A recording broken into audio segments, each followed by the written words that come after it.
Yang saya hormati Bapak Wakil Ketua Dewan Kabupaten Melaka, Bapak Hendik Fahim, sarjana hukum, sekaligus sebagai mantan Ketua Tim SNKT. Silakan berikan aplaus tepuk tangan kepada yang saya hormati Bapak Sekda, para staf ahli, asisten, kemudian kawan-kawan camat, dan tentu yang sangat istimewa juga ada Pak Kapolres yang dalam hal ini diwakili oleh Pak Wakapolres Kabupaten Melaka, dan Bapak Ibu sekalian yang saya hormati. Sering saya teriak di mana-mana, selalu saya berbicara bonum comini supreme lex, salus populi supreme lex. Lalu tadi ada juga disinggung tentang waktu, ya, kita hidup berpacu dalam waktu. Dalam bahasa Inggris sering saya sebut time fly like arrow. Waktu berjalan begitu cepat bagaikan anak panah. Hidup memang tidak bisa pisah dengan ruang dan waktu. Tetapi apa arti siap menjadi seorang pemimpin tapi kemudian tidak memiliki target-target dan komitmen tertentu untuk membangun Kabupaten Melaka? Strategi pertama itu adalah tentu harus membangun mitra kerjasama. Mitra itu saya lakukan, saya bangun. Saya tidak bisa mengatakan saya paling hebat, tidak. Wakil paling hebat, tidak. Tetapi saya harus katakan bahwa OPD, SKPD, Dewan, TNI Polri, warga masyarakat Melaka dan teman-teman media, termasuk istilah orang Melaka selalu katakan Beinovir Mekas, ya. Tanpa Beinovir Mekas tidak mungkin hari ini saya berdiri di sini. Lalu saya katakan saya sangat bersyukur kepada Tuhan. Tanpa campur tangan kekuatan Tuhan, tanpa campur tangan kekuatan leluhur saya, karena saya punya leluhur, saya harus bangga dengan leluhur saya. Tanpa campur tangan dengan kawan-kawan OPD, teman-teman media, alam semesta, rakyat Melaka semua, tidak mungkin hari ini kita berbicara 100 hari kerja. Saya memulai dengan audit. Kenapa harus audit? Bukan balas dendam, tolong dicatat. Bukan saya membalas dendam terhadap saudara-saudara saya yang ada di depan saya atau saudara-saudara yang di luar sana, tidak. Begitu saya menang, saya katakan gebrakan saya pertama 100 hari adalah pasti saya mengaudit. Audit ini juga untuk memberikan evaluasi kepada diri saya, supaya saya harus kerja yang lurus, yang benar, yang baik. Karena itu setelah saya dilantik, saya mencoba membuka, ternyata ada yang harus kita luruskan, ada yang harus kita benahi, dan caranya adalah harus melalui audit. Kepada siapa yang kita audit? Tentu saya selalu menggunakan teori atau metode makan bubur dari pinggir. Makan bubur, ya, bedakan bubur dan pinggir. Makan bubur, ya, agak ada sedikit beda gitu, supaya tidak salah memberikan analogi. Maksud saya itu adalah kalau mau membersihkan orang lain, kita juga harus bersih diri. Kalau mau menegur orang lain, kita juga harus melihat diri kita. Kalau mau menyapu kotoran, kita juga harus lihat sapu yang bersih. Karena tidak mungkin kita menggunakan sapu yang kotor untuk membersihkan kotoran, akan jadi tambah kotor. Sehingga harus memulai. Saya mulai dengan kepala desa. Karena itu bukan saya harus jujur. Karena saya melihat sudah ada 99 kepala desa sudah diaudit, tapi kok nggak ada tindak lanjut.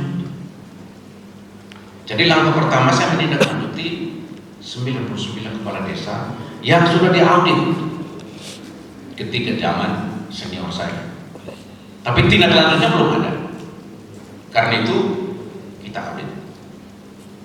audit ulang, lalu kita mulai ada temuan.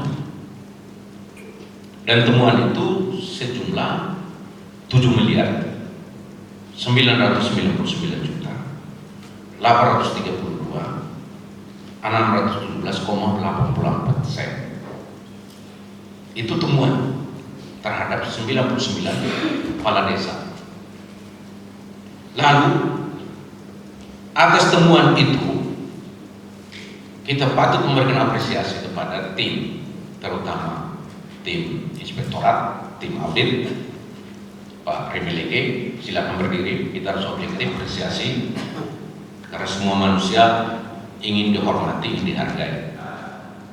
Sehingga mendapat kembalinya dari 7 miliar tadi 1 miliar kembalinya 1 miliar 624 juta 937 juta 527,83 sen. Ini kembali dari 7M sekian. Sisa yang belum 6 miliar 374 juta 895 97,01. Jadi lumayan besar kalau kita lihat yang masih belum kembali. Kemudian apakah kita diam? Apakah saya, OPD, Sekda, dan jajaran kawan-kawan kami di OPD, apa kami diam? Tidak. Atas temuan itu kemudian kita menyerahkan 12 orang kepala desa ke Kejaksaan Negeri Atambuah. Kenapa Melaka? Karena Melaka belum punya. Jadi kita serahkan, karena wilayah hukum Pengadilan Negeri dan Kejaksaan Negeri Belu itu termasuk wilayah Kabupaten Melaka. Kita serahkan 12 orang di Kejaksaan Negeri. Jadi kalau wartawan bertanya, masyarakat bertanya, lalu seperti apa tindakan bupati? Tindakan bupati dengan jajarannya hanya sebatas menyerahkan mereka ke APH, ke aparat penegak hukum. Kami tidak bisa intervensi terlalu jauh lagi, karena pekerjaan kami eksekutif. Tolong juga diluruskan, karena seolah-olah bupati ini bisa jadi jaksa, bisa jadi polisi, bisa jadi hakim. Nebe Muhammad Mustaya di tanah pertama yang bui besar. Anu itu orang pertama yang bui. Nah, ini satu kali yang mesti diluruskan. Apakah lalu kami diam hanya dengan 99? Tidak. Saya hampir tiap hari, Pak Sekda A123 ini selalu saya kedorong mereka terus, gerakan mereka terus. Lalu kita audit lagi 23 desa. Jadi di luar 99 desa ini kita audit lagi 23 desa. Dari 23 desa itu kita ada lagi temuan 5 miliar 740 juta 593 100,48 sen. Ada temuan lagi di 23 desa. Kembali ini masalah ini 304 juta 753.798,50 rupiah. Kembalinya 1 miliar juga belum. Strategi nanti saya akan sampaikan bagaimana dengan mereka ini. Yang berikut, apakah hanya desa? Tidak. Inspektorat juga terus kita dorong. Bagian keuangan terus saya minta untuk support mereka, untuk terus bekerja, untuk terus bergerak. Kemudian mereka melakukan lagi audit terhadap OPD. Jadi bapak-bapak yang duduk sekarang ini, wajah mereka berseri karena mereka ini sudah bersih. OPD, organisasi perangkat daerah ini juga kita audit. Karena tadi saya katakan harus mulai dari dalam diri kita sendiri. Kita audit, termasuk puskesmas, termasuk camat. Kita audit. Ini ada beberapa camat yang ada. Kita audit mereka. Itu Ada temuan juga. Bukan tidak ada temuan, ada temuan. Ya sehingga mohon maaf, bukan saya membela teman-teman pilih saya, sekda saya dan kawan-kawan, tidak. Ada yang bilang, wah ini mereka tidak independen, kerjanya gak beres. Nah, itu komentar, ya makas. Gitu. Atampok, nah mereka. Komentator sepak bola kan paling pintar daripada pemain bolanya. Coba datang supaya Anda bisa main bola sih ketahui. Gitu. Emang gampang ada mengatakan si A mencuri uang negara? Tidak mudah. Karena kerjanya keras. Ya Pak Polisi ada di sini tahu persis. Menentukan setiap orang dari TSK itu tidak mudah.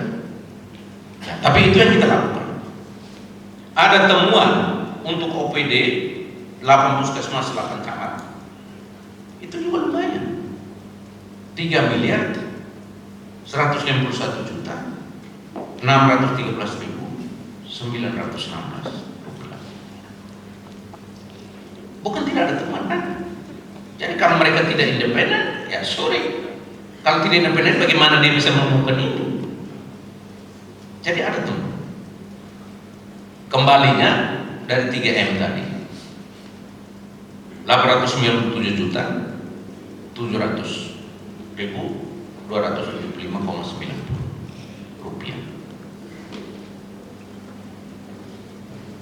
Jadi total penyetoran dari temuan-temuan itu sejumlah 2 miliar 522 juta 637.803.73 rupiah.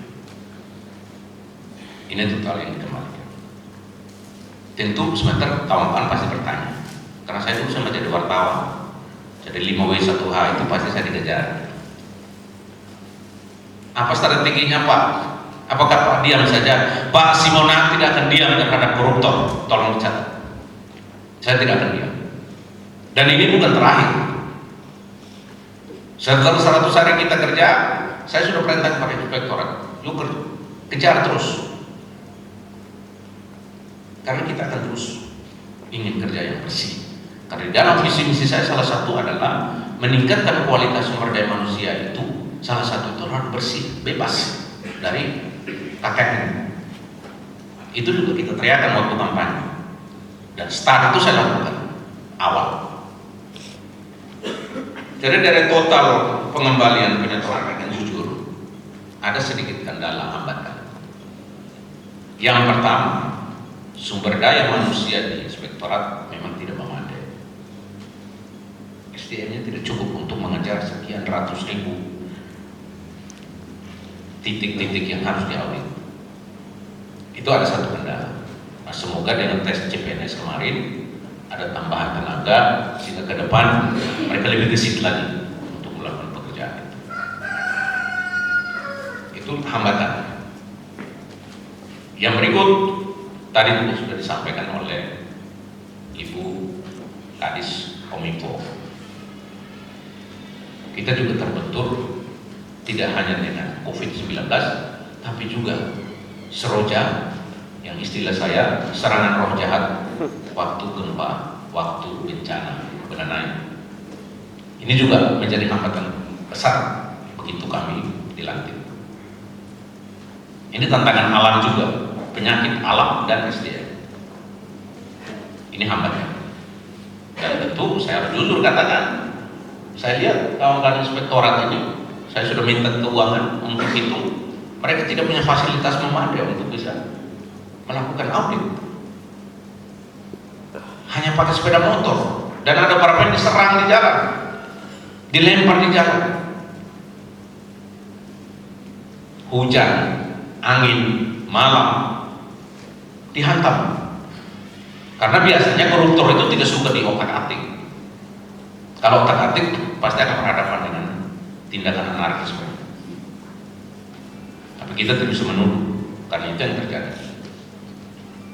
Sehingga strategi selanjutnya kami akan bangun kerjasama dengan teman-teman aparat penegak hukum, kepolisian dan kejaksaan, sehingga berapapun kerugian kita bisa distribusi.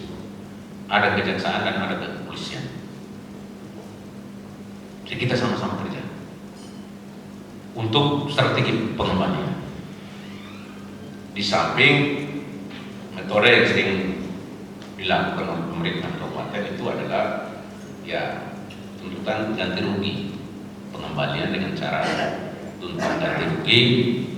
Nanti kita akan buatkan peraturan bupati untuk pengembalian. Kalau terlalu berlama-lama, sudah yang ASN kita potong gajinya saja. Potong gaji. Gitu. Ini juga termasuk proses pemiskinan supaya dia cerah, dia bertobat.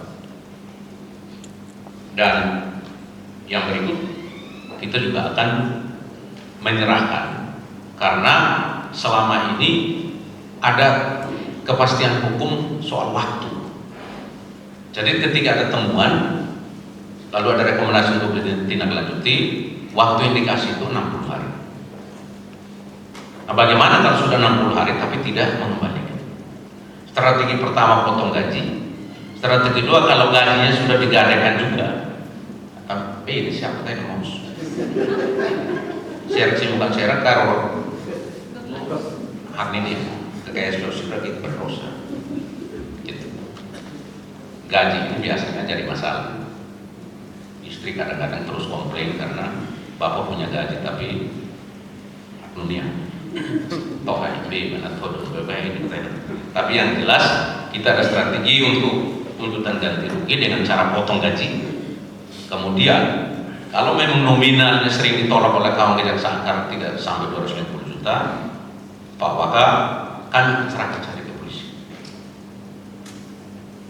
Biar bapak yang proses mereka di situ.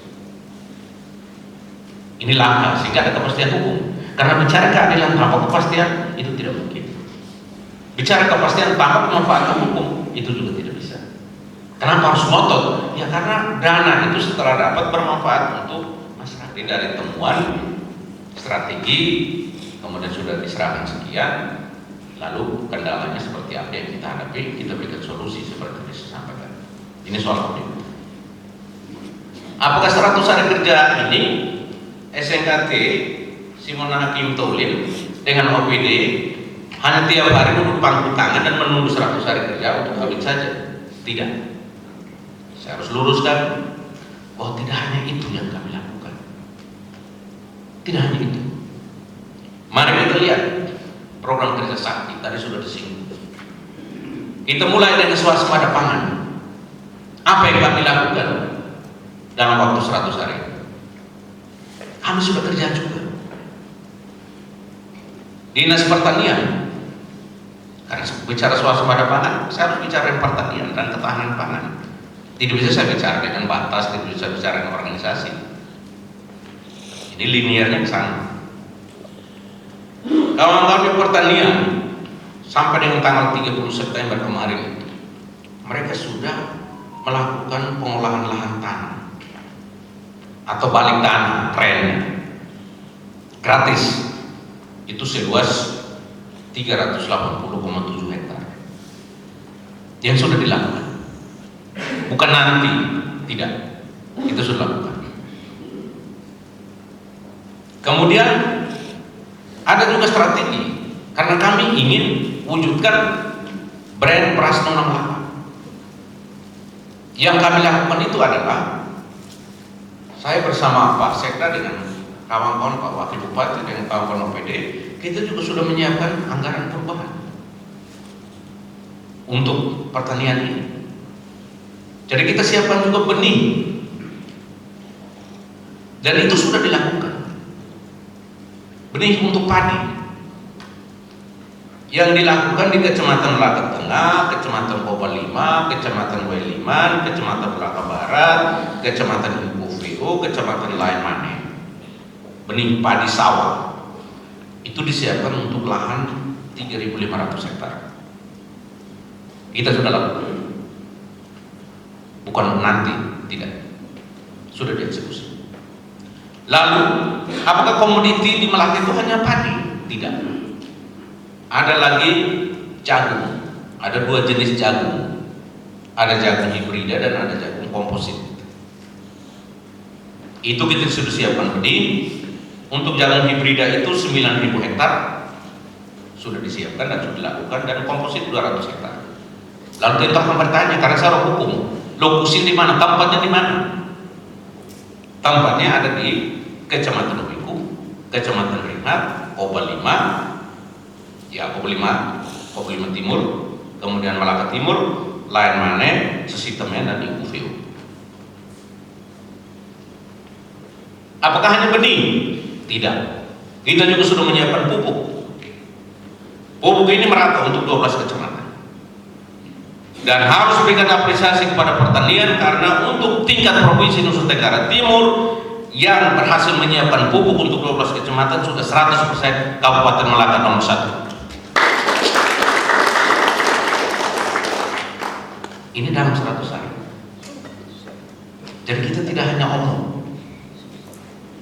Karena itu saya biasanya katakan saya kurang diskusi, saya lebih suka eksekusi. Jadi pada hari-hari tertentu seperti ini saya bisa omong.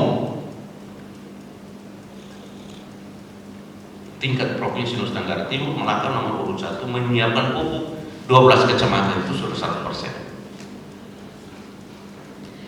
Lalu apakah semua pengolahan lahan, benih, ada padi, ada jagung, ada pupuk akan berjalan ke depan, the next? Tidak akan berjalan kalau kita tidak punya yang namanya kelompok tani. Tidak akan berjalan kalau kita tidak punya pendamping, tenaga ahli di bidang pertanian itu. Dan kita sudah siapkan kelompok tani 1.500 kelompok tani yang sudah direvitalisasi. Jadi kelompoknya sudah dibentuk dan siap untuk dipakai. Dan itu kita sudah input di dalam elektronik rencana definitif kebutuhan kelompok tani yang kita sebut dengan ERDKK. Itu kita lakukan, kita kerja, makanya kita bisa sebut barang-barang ini, karena kita ikut dan kita kerja. Dan semua ini juga sudah masuk dalam Simluhtan. Lalu apakah semua juga akan terlaksana dengan kelompok tani kalau hanya bentuk kelompok lalu diam? No, harus ada alat. Dan saya diam-diam terus saya kerja, karena saya tidak suka keluar-keluar di luar. Saya lebih suka itu ngomong dan kerja. Dan saya bacakan, saya kerja. Kita kerja. Alsintan itu 128 unit sudah siap. Lalu bagaimana kalau Anda bicara beras atau brand beras Nona Malaka dengan Suara Lakateo? Kalau Anda tidak punya fasilitas yang memadai, saya sendiri sudah menghadap Dirjen Ketahanan Pangan. Waktu itu saya dengan Pak Kadis Pertanian PH dan tim. Kami sudah diberikan 2 unit rumah produksi. Dan 2 unit rumah produksi ini sedang dikerjakan. Isinya daripada rumah-rumah ini akan diisi oleh Kementerian Pertanian. Dan ini sedang dibangun, bukan hanya akan, sedang dikerjakan. Dan target saya harus selesai dalam bulan Desember. Supaya begitu diisi, kita tinggal eksekusi lagi. Lalu, apakah hanya sebatas semua produksi? Tidak. Kita juga harus menyiapkan mesin giling, mesin poles, mesin pengering. Dan ini sudah komunikasi baik dan sudah dihibahkan oleh Menteri Pertanian, Kementerian Pertanian. Diam-diam kita kerja. Karena saya tidak mau nanti debat orang tanya, komunitas apa yang saudara kerjakan? Tidak. Saya punya data akurat. Dan saya akan menghadap siapapun kalau kita debat nanti. Karena saya punya data. Ikuti betul, saya tidak sia-siakan waktu yang ada. Sehingga saya tunjukkan bahwa betul saya kerja. Nah, apakah semua ini akan terlaksana mulus? Tidak juga. Saya tahu juga penyebabnya. Hulunya adalah ada pada yang namanya jaringan irigasi. Anda tidak bisa bicara pertanian tanpa air. Strategi saya apa? Kita sudah mendapatkan dana dari dana tugas pembantuan TP untuk beberapa unit. Ada 2 unit dan ada 8 unit. Alsinter tadi ada tambahan lagi dari Dirjen Prasarana dan Sarana Pertanian untuk membantu rumah produksi tadi supaya irigasi itu menjadi lancar. Dan kita juga sudah bersama dengan PLN untuk tambahan lagi sehingga ketika air mengalirnya kurang bagus didorong dengan tenaga listrik. Ini kita kerjakan. Dan bagaimana supaya benih tadi, bibit tadi bisa tumbuh dengan subur. Kita juga sudah menyiapkan pupuk bekerja sama dengan UPO, unit pengelola pupuk organik. Dan semua ini kita sudah kerjakan. Untuk sementara ini ada 6 kelompok, 6 unit, dikali 1 unit 200 juta, kita sudah serahkan kepada masyarakat 1.200.000.000. Saya sudah serahkan. Saya kira kawan-kawan masih ingat, saya ingatkan kembali. Kalau lupa saya ingatkan kembali. Pernah beberapa yang liput. Itu serahkan kepada kelompok tani. Kemudian, apakah kita hanya mau hidup dengan beras? Kita juga ingin ada pengembangan ternak ayam dan sapi. Ada 4 kelompok, 1 kelompok kita kasih 100 juta sehingga kali 4 menjadi 400 juta. Sudah kita serahkan juga. Lalu bagaimana kalau jalan ke sana susah? Kita juga sudah membangun jalan usaha tani. Jadi tempat-tempat yang menjadi dana untuk renovasi balai penyuluh pertanian di 8 kecamatan. Itu karena 1 kecamatan 100 yang menjadi 800 juta. Kemudian ada embung 4 unit, itu 120 juta per unit, sehingga kali 4 menjadi 450 juta. Ini kita bicara soal alat-alat pertanian tadi. Kalau alat pertanian yang kita sudah miliki itu sejumlah 128 unit. Apa itu? Ada traktor roda 4, ada 2 unit, ada hand traktor 29 unit, ada motor air, ada kultivator, ada hand sprayer, ada mesin pipil jagung, ada power thresher, rontok padi, ada combine harvester. Saya pernah pakai untuk memetik padi. Dan ada konseler mobile atau mesin untuk giling jagung juga. Jadi total alat yang kita punya sekarang itu 128. Ini kita bicara soal swasembada pangan. 100 hari tidak hanya kita audit, tapi kita juga kerjakan. Apakah hanya di pertanian? Tidak. Di dalam anggaran juga kita sudah menyiapkan untuk insentif terhadap tokoh-tokoh adat.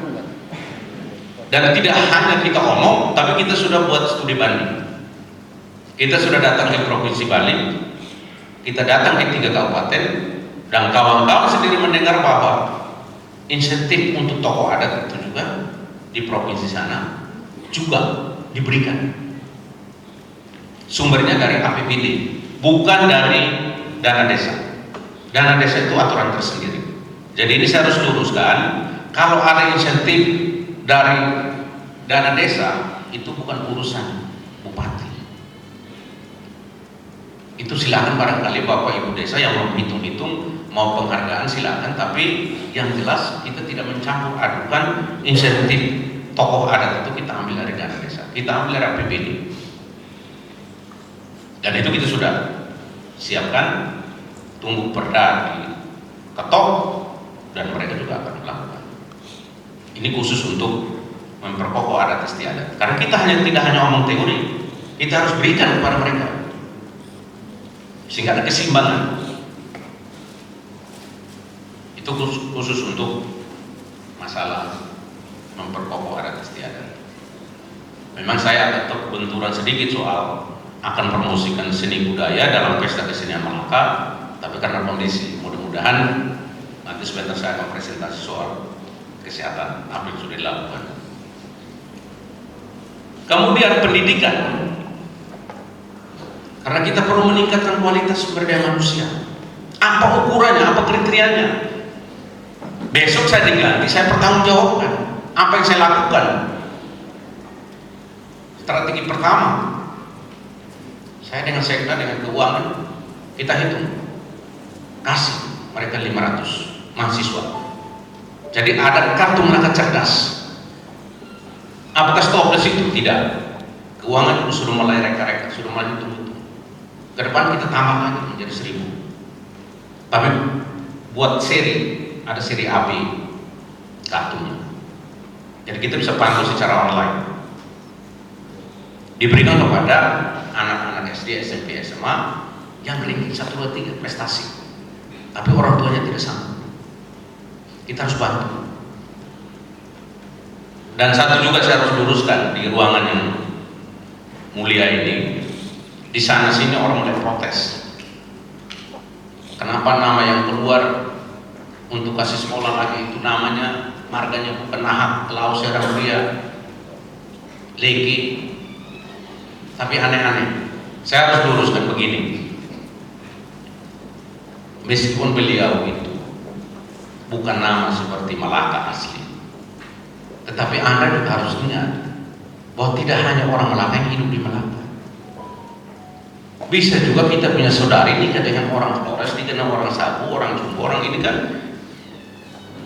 Apa kita harus diskriminasi? Ini juga saya harus luruskan, karena beberapa WA yang sedikit menggelitik juga telinga saya. Dan hebat sekali karena begitu saya rekomendasikan si A untuk sekolah lagi, kok langsung orang tahu.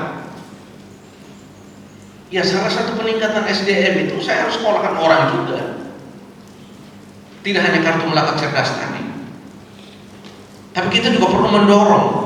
Bahkan saya lagi survei untuk bekerjasama dengan UNHAN. Karena kemarin sudah dengan orang Dewa dan beberapa yang dapat beasiswa, silakan lanjut, kita kirim. UNHAN juga menyiapkan beasiswa untuk bapak-bapak ini yang mau sekolah lagi, silakan. Termasuk Pak Wakil mau sekolah lagi, silakan. Jadi silakan. Saya tidak iri hati karena saya sudah dokter. Jadi kalau Anda sekolah lagi, ya kecuali Anda buka S4, S5, oh ambil dokter, ambil daftar tentang sekolah dengan masalah. Ya, kalau ada lagi. No, akhirnya yang saya tahu tingginya silakan. Saya tidak akan iri sedikit pun kalau kawan-kawan saya itu cerdas, pintar.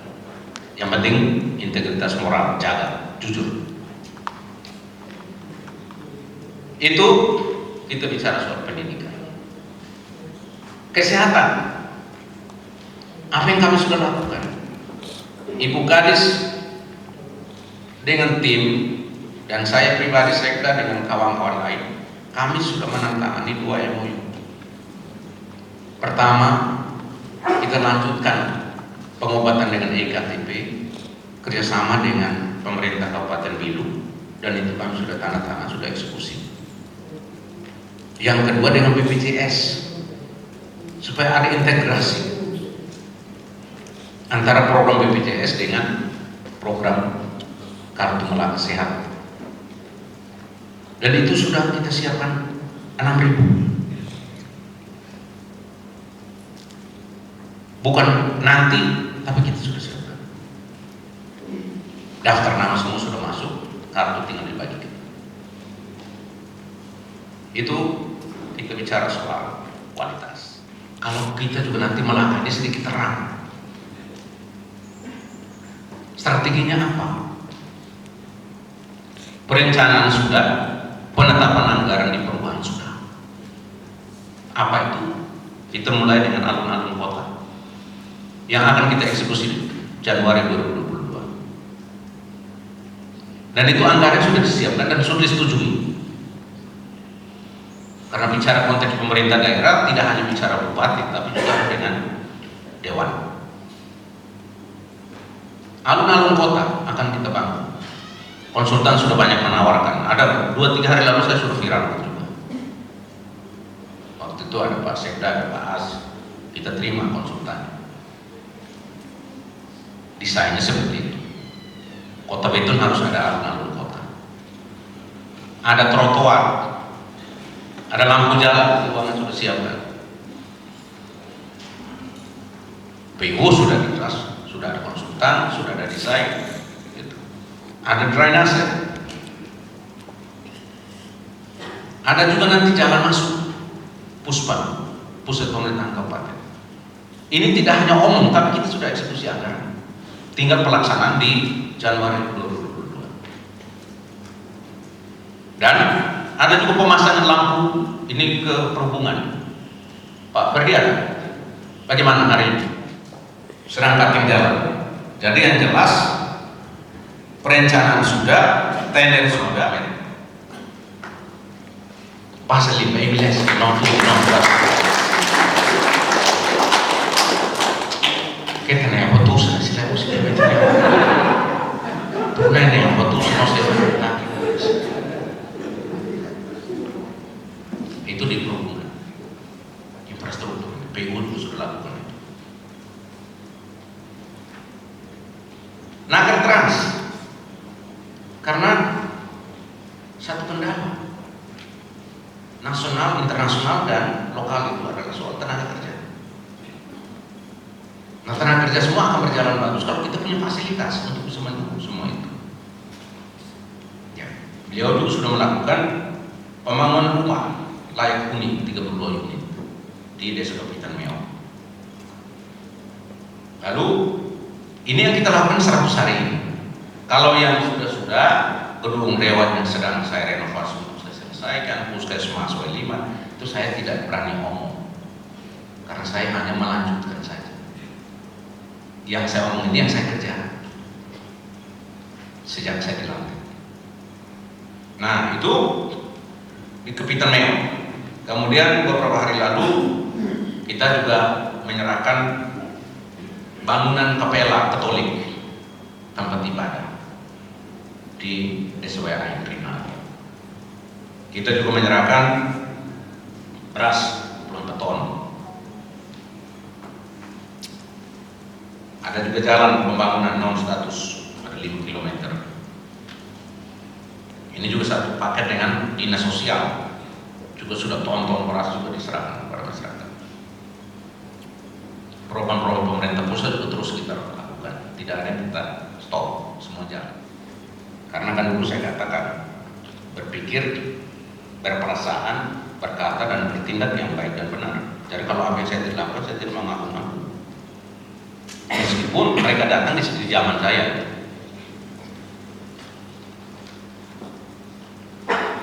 Kembali kepada kesehatan, tidak hanya kartu melaka sehat, tapi karena kita sedang menghadapi pandemi, kami juga tiap hari terus giat untuk melakukan vaksin. Ya, termasuk Ibu PKK juga menggerakkan program vaksin goes to school, vaksin masuk sekolah, karena kita ingin sehat.